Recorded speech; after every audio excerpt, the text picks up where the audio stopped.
Assalamualaikum warahmatullahi wabarakatuh. Alhamdulillahirabbil alamin. Wa bihi nasta'inu ala umuri dunya waddin. Asyhadu an la ilaha illallah wahdahu la syarikalah wa asyhadu anna Muhammadan abduhu wa rasuluh. Allahumma shalli ala sayyidina Muhammadin sayyidil mursalin wa ala alihi wa sahbihi ajmain, amma ba'd. Hadirin para pemirsa TVRI Sumatera Selatan yang dimuliakan Allah SWT. Syukur alhamdulillah dengan izin dan ridha Allah kita berjumpa kembali dalam acara televisi Republik Indonesia Sumatera Selatan Belajar Tauhid.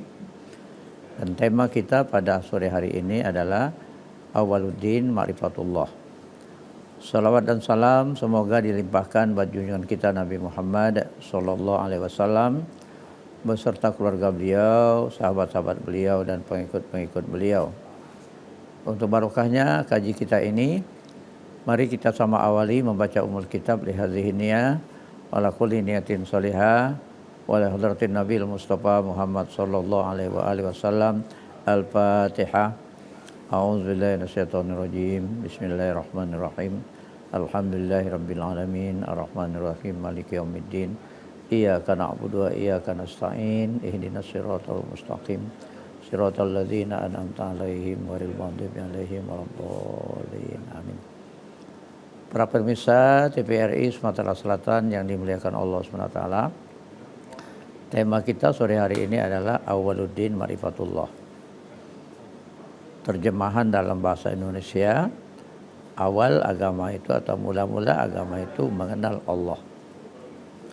Mengenal Allah ini ada beberapa cara. Pertama, secara normatif dengan mempelajari ilmu tauhid tentang keesaan Allah SWT dalam konteks Ahlussunnah wal Jamaah, manhajnya menurut Abu Hasan Al-Asy'ari dan Maturidi, yaitu membahas sifat 20, wujud, qidam, baqa, muhalafat ta'ala lil hawadis, qiyamu ta'ala binafsih, wahdaniyat, kudrat, iradat, ilmu, hayat, sama, basar, kalam, dan seterusnya. Jadi dengan mengkaji sifat 20 ini, yakin seseorang itu akan adanya Allah, wujud, qidam, Allah itu lebih dahulu, Allah itu berkehendak, Allah itu kuasa. Dan cara berikutnya, sebagaimana dikatakan, man apa arafa nafsahu faqad arafa rabbahu. Siapa yang mengenal dirinya, dia mengenal Tuhannya. Nah, siapa kita ini? Dihadirkan Allah di muka bumi ini kapan? Nah, makanya ketika kita mengenal diri kita sendiri, bahwa kita ini, manusia ini akan hidup dalam 6 dimensi. Dimensi pertama, alam ruh atau alam malakut. Dimensi kedua, alam rahim. Dimensi ketiga, alam dunia, alam syahada. Keempat itu alam kubur, alam barzah. Berikutnya kelima, alam mahsyar. Dan keenam terakhir, alam akhirat. Dimensi pertama, bahwa kita hidup di alam ruh. Ini merujuk pada surah Al-A'raf ayat 172. A'udzubillahi minasyaitonir rajim. Wa iz akhadha rabbuka min bani adama min zuhurihim dzurriyyatahum wa asyhadahum ala anfusihim alastu birabbikum qalu bala syahidna an taqulu yaumal qiyamah inna kunna an hadza ghafilin. Jadi dalam tafsir Ibnu Katsir itu dijelaskan di tempat yang bernama Nu'man, pada hari Arafah Allah keluarkan seluruh arwah yang akan hidup di muka bumi ini dari sulbi Nabi Adam alaihissalam. Lalu ditanya Allah, alastu birabbikum, bukankah aku ini Tuhan kamu? Qalu, para arwah itu menjawab, bala syahidna. Betul ya Allah, engkau Tuhan kami saksikan. Kenapa diambil kesaksian di alam ruh itu? Antaqulu yaumal qiyamah inna kunna an hadza ghafilin. Supaya kelak ketika berjumpa dengan Allah di hari kiamat, jangan bilang kepada Allah, Tuhan kami termasuk kelompok hamba-Mu yang lalai beribadah. Nah, lalu untuk hidup di alam rahim melalui proses. Kata Rasulullah SAW dalam hadis yang sahih bahwa ketika usia kandungan ibu kita itu 40 hari pertama, itu namanya nutfah. Itu konsepsi spermatozoa dengan ovum, bibit bapak dan bibit ibu. Nutfah namanya. 40 hari pertama. 40 hari kedua itu alaqah. Segumpal darah yang sudah tergantung lengket di dinding rahim. 40 hari ketiga mudghah. 4 bulan 10 hari itu sudah lengkap struktur tubuhnya. Nah lalu ruh yang tadi sudah disiapkan Allah, wa nafakhtu fihi min ruhi, ditiupkan ruh itu ke dalam janin yang sudah lengkap struktur tubuhnya tadi, maka hiduplah janin ini. Nah di alam rahim ini 5 bulan kemudian untuk ke alam syahada, wallahu akhrajakum min butuni ummahatikum la ta'lamuna syai'a wa ja'ala lakumus sam'a wal absar wal afida la'allakum tashkurun. Allah yang mengeluarkan kamu dari perut ibu kamu itu, kamu tidak tahu apa-apa. Setelah keluar, maka wa ja'ala lakumus sam'a wal absar wal afida. Dilengkapi Allah dengan sam'a, daya dengar telinganya itu, kalau daun telinganya itu uzunun sudah ada dalam perut ibu. Wal absar, dilengkapi Allah dengan daya melihatnya. Kalau bola matanya sudah ada dalam rahim ibu tadi, yaitu ainun. Kemudian wal afida, nah ini fuad, itu daya nalar hati untuk menerima kebenaran didampingi dengan nafsu dan akal. Nah inilah yang disebut hati nurani. Jadi kalau ruh tadi sudah masuk ke dalam janin yang ada dalam perut ibu, itu namanya jiwa. Setelah keluar, Allah lengkapi dengan fuad, itulah daya nalar dan menerima kebenaran dari hati, namanya hati nurani. Maka hiduplah di dimensi ketiga, itu di alam syahadah. Nah di alam syahadah ini apa tugas seseorang itu? Dalam surah Al-Muluk Allah nyatakan, allazi khalaqal mauta wal hayata liyabluwakum ayyukum ahsanu amala. Allah yang menciptakan ada kematian, ada kehidupan ini untuk menguji siapa di antara kalian ahsanu amala. Jadi di alam syahadah ini Allah menuntut supaya hambanya yang dihidupkan Allah ini untuk beramal. Nah amal itu adalah harokatul jasad wal qulub, gerakan anggota tubuh dan hati. Makanya untuk beramal itu Allah lengkapi, laqad khalaqnal insana fi ahsani taqwim, sungguh kami ciptakan manusia itu dalam bentuk yang sebaik-baiknya. Dilengkapi Allah dengan 7 anggota tubuh yang dinamakan al-jawari, lidah, mata, telinga, faraj, perut, tangan dan kaki. Untuk apa? Untuk beramal. Amal itu harakatul jasad wal qulub, gerakan anggota tubuh dan hati. Tapi kapan gerakan anggota tubuh dan hati itu bernilai ibadah? Karena Allah menghendaki ibadah. Wa ma khalaqtul jinna wal insa illa liya'budun. Tidak kuciptakan jin dan manusia ini kecuali untuk beribadah. Dia bernilai ibadah apabila gerakan anggota tubuh dan hati itu berpedoman dengan syariat Islam yang baik. Makanya setelah mengenal Allah dengan ilmu tauhid, maka seseorang itu wajib mengetahui hukum-hukum syariat yang datangnya dari Allah berlandaskan Al-Quran, As-Sunnah, Ijma' dan Qiyas. Sudah dijadikan fikih itu namanya. Wajib mempelajari fikih supaya tahu apa tugas-tugas yang dibebankan Allah, yang diwajibkan Allah kepada hambanya yang diciptakan Allah dan dihidupkan Allah di alam syahadah, alam dunia ini. Maka setelah tahu, maka kewajiban hamba Allah ini beribadah. Nah beribadah itu melaksanakan seluruh apa yang diperintahkan Allah SWT dan menjauhi larangan-larangannya, baik secara sembunyi-sembunyi maupun secara terang-terangan. Kita ikuti dulu yang berikut ini.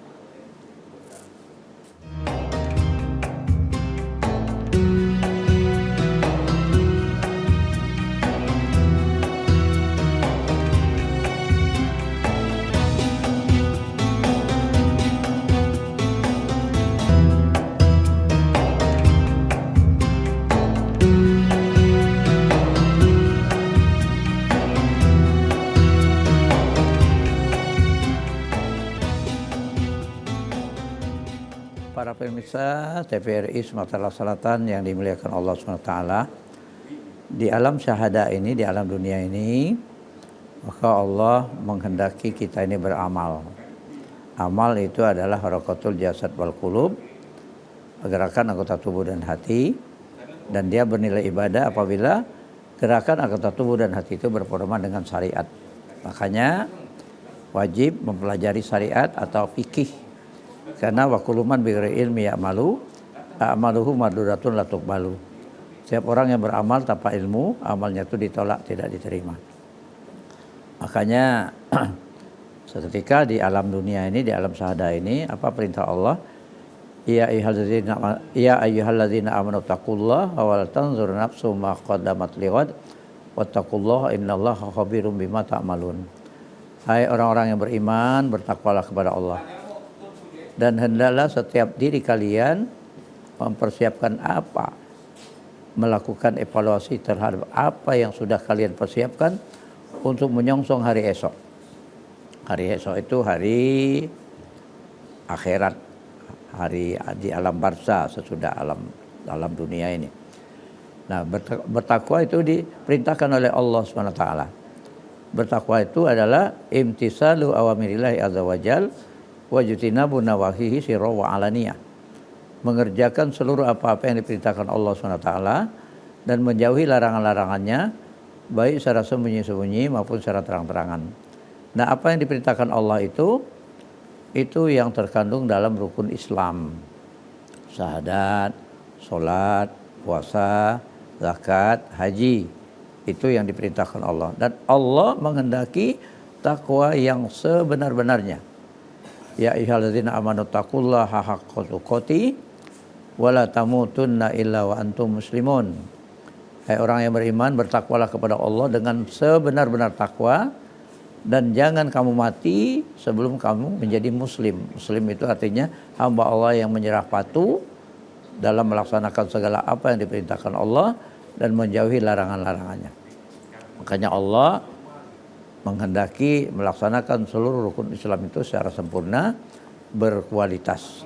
Nah, untuk berkualitas maka urutan-urutannya di samping tadi menuntut ilmu dulu supaya tahu paham apa-apa yang diperintahkan Allah. Maka dalam rukun Islam itu diawali dengan syahadat. Syahadat ini adalah bagian dari iman. Karena ketika Rasul ditanya mal iman ya Rasul, qala tasdiqum bil qalbi. Apa iman itu ya Rasul? Jawab Rasul, pertama tasdiqum bil qalbi, dibenarkan dengan hati. Apa yang dibenarkan dengan hati itu? Yang terkandung dalam rukun iman. Antuk minabillah, engkau beriman percaya pada adanya Allah, wa malaikatihi, malaikatnya, wa kutubihi, kitabnya, wa rusulihi, rasulnya, wal yaumil akhir, hari kemudian, wal qadari khairihi wa syarrihi minallahi ta'ala. Dan takdir yang baik maupun yang buruk itu dari Allah Subhanahu wa taala. Itu yang dibenarkan dengan hati. Setelah dibenarkan dengan hati, diikrarkan dengan lisan.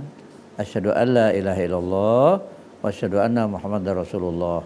Aku bersaksi bahwa sesungguhnya tidak Tuhan selain Allah dan aku bersaksi bahwa sesungguhnya Muhammad itu adalah utusan Allah.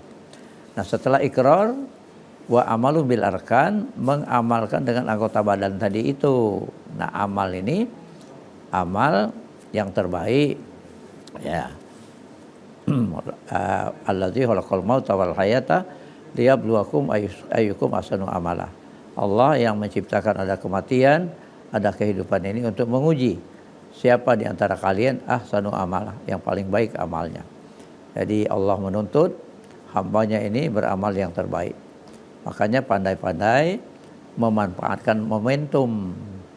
Ini kita sudah berada di 10 Muharram 1448. Nah, bulan Muharram ini salah satu dari bulan-bulan haram. Inna iddatas syuhuri indallahi isna asyara syahran fi kitabillah yauma khalaqas samawati wal ardh minha arba'atun hurum. Jumlah hitungan bulan di sisi Allah ketika Allah menciptakan langit dan bumi itu ada 12 bulan. Minha arba'atun hurum. 4 diantaranya bulan-bulan haram. Dan bulan-bulan haram ini dirinci oleh Rasulullah SAW, Dzulqa'dah, Dzulhijjah, Muharram, Rajab. Nah, puasa 1 hari saja di bulan-bulan haram ini, kata Rasulullah SAW, setara dengan 30 hari puasa di bulan-bulan lain selain bulan Ramadan. Nah, kalau puasa di bulan Ramadan itu 1 hari setara dengan puasa di bulan-bulan haram, artinya 1 hari puasa di bulan Ramadan sama dengan 30 hari puasa di bulan-bulan haram. Nah, artinya 30 kali 30. Pandai memanfaatkan momentum ya untuk beribadah kepada Allah Subhanahu wa taala. Karena mempersiapkan diri untuk menghadapi alam barzah nantinya itu.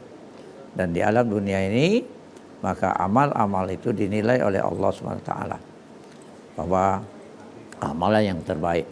Kita ikuti dulu yang berikut ini.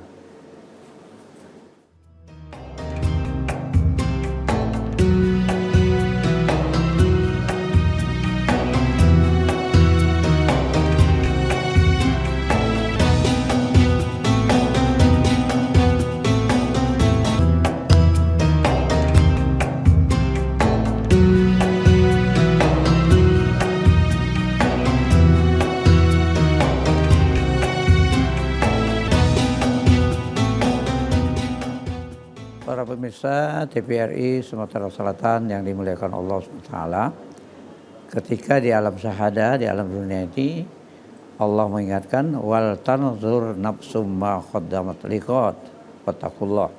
Hendaklah setiap diri kalian memperhatikan apa yang sudah kalian persiapkan untuk menyongsong hari esok. Nah, setelah alam syahadah ini, alam dunia ini, apa yang akan kita hadapi? Alam barzah, alam kubur. Makanya untuk mempersiapkan diri supaya ketika sakratul maut Allah tunjukkan tempat kita di surga. Apa kata Rasulullah SAW? Yang melaksanakan sholat tahiyatul masjid pada hari Jumat 4 rakaat.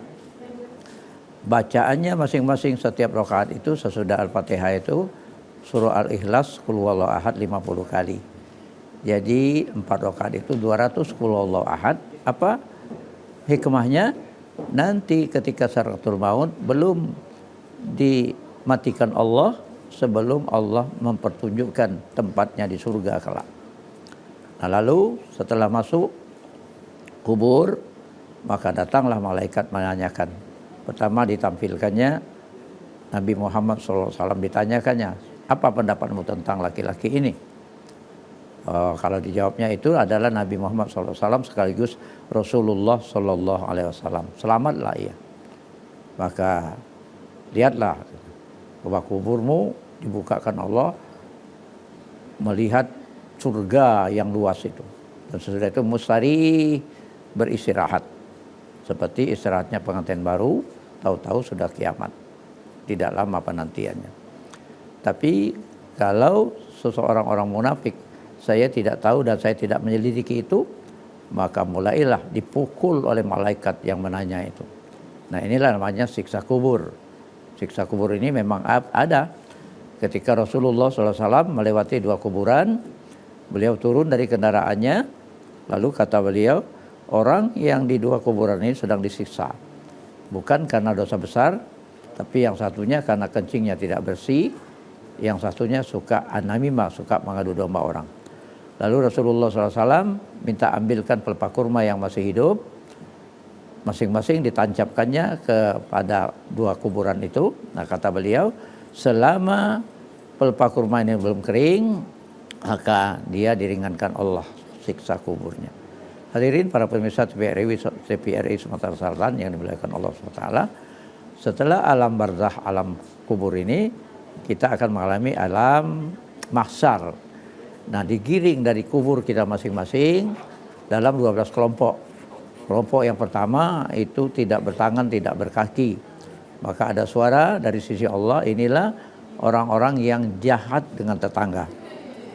Kemudian yang berikutnya, barisan kedua, ini orang yang dibangkitkan dari kuburnya lalu menuju mahsyar itu dalam bentuk babi.